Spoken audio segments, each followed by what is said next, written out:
Indigo Fox Kids. Smart learning for a fun exploring. Have you ever wondered how plants make their food? Plants use sunlight, water, and air to make food. This is called photosynthesis.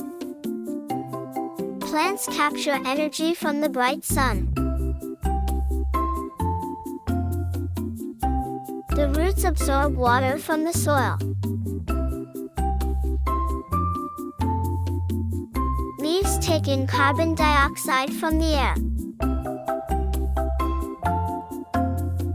Sunlight, water, and air help leaves make food.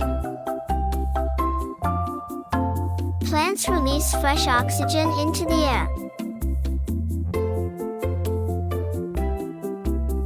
This food helps plants grow big and strong.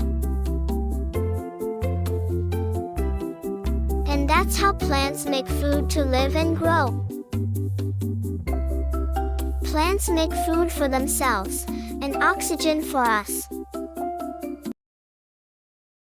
Subscribe for more fun learning. Indigo Fox Kids.